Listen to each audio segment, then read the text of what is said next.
Welcome to Section 3, Video 5, Creating the Player Character's Code, Part 5, Shooting. In this video we are going to set up our shooting functionality and prepare our HUD classes. First we are going to create two C++ classes while creating another folder for organization, which will be for UI. In the C++ classes folder, under the public folder, right-click and select New C++ Class, scroll down, select HUD as our base class, select Next, and we will name this class Generic HUD.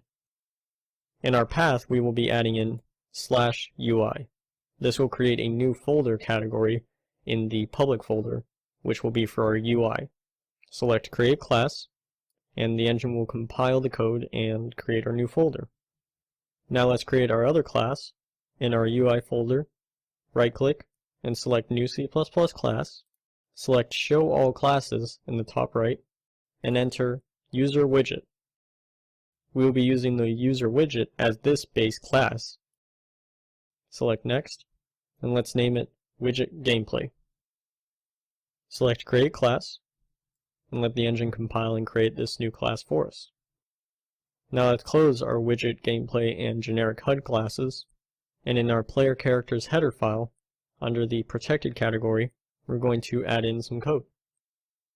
Here we are creating our inherited function that is on all actors called takeDamage, which returns a float value for the amount of damage applied. This will be where our player can take damage. Then we are declaring our onFire function, which will handle all the functionality of firing our gun. And then we declared our variable pointer for an animation asset to play when firing our gun. And then we declared the damage amount of the gun when fired. Let's create our definitions of our takeDamage and onFire implementation, but not the regular onFire functions. Now that you've done so, go into our source file, and at the top in our libraries, we'll be adding in the animation library for our animation asset to play correctly. In our constructor, we are setting the default values for our takeDamage amount and setting our animation variable to null, which is null PTR, or null pointer. Our damage amount will have a default value of 10. Here we are first calling up the chain for our takeDamage, which is our super function, and then checking if our current health is less than or equal to 0, which if it is, then return 0 as the amount of health we have, since that means we are pretty much dead. Then we are checking by subtracting our health and saving it, to use later, which we will use to check if it is nearly equal to 0, or using this symbol if it is less than 0, meaning we are dead when it is subtracted, and we are locking our current health to 0 and then calling the onDeath function. If we aren't going to die when we subtract our health, then we just update our current health to the subtracted amount, and then we return the subtracted amount, or 0 in this case. For our onFire implementation, let's start with the beginning of our shoot function by first checking to see if we can shoot. If we can't, then we return out of the function, meaning we don't continue on doing the rest of the code. We just immediately stop here, and that's it. Then we check if we have any ammo, meaning if we have unlimited ammo off, and we don't have ammo, that means we have 0 bullets entirely, and we should not be firing our gun. Then we place brackets so we can organize our code, and then declare a temporary vector variable we have set to a 0 vector, which is a shorthand term for setting it to 0 on the X, Y, and Z. Then we declare our fHitResult hit variable, or struct, which contains almost all the data about an invisible ray that gets fired, and this includes what it hit, what time it hit, the direction of the hit, and so on. Then we have declared two vector variables, one where the invisible ray should start at our camera's location in the world, and then a second is where the ray should end, which is the camera's location in the forward vector, or forward direction of the camera, and at a length of 10,000 units.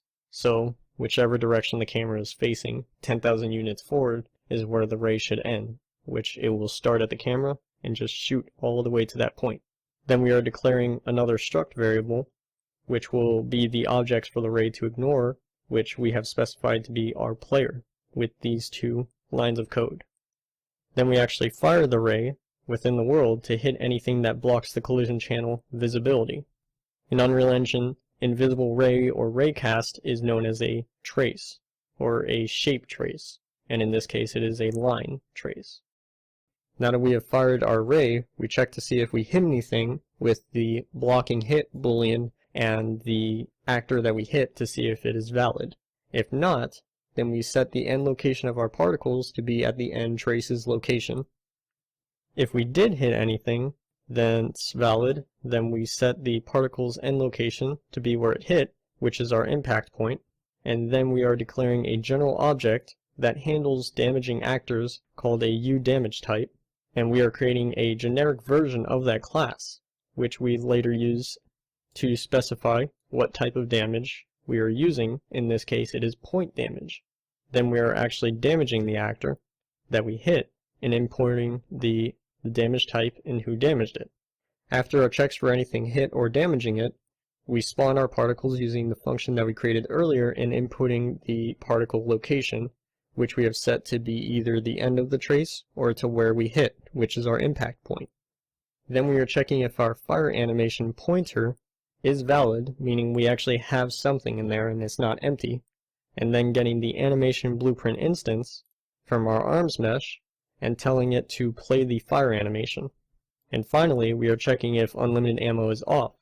If it is, then we subtract one bullet from our current ammo, which is specified by the -- after current ammo. Here we are binding our fire button input to the onFire function when pressed, which is in our setup player input component function. Now let's compile, save all, then go to build and rebuild project. Now that it finished rebuilding, let's open up our blueprints and our player character BP. Open up the full blueprint editor, go to viewport, and on our class defaults, select under the gun category, we have the fire animation, which we will set to first person fire montage. Select save and compile, select play, and let's test this. Here we have our gun attached to our arms, and as we move around, it moves with us. When we shoot, it fires our gun. Hit escape to close the game. And in our ammo category, if we turn on unlimited ammo, select save, compile, select play, we can keep firing with no problem. In the next video, we will be creating the player's HUD, Part 1, basic setup for UMG widgets.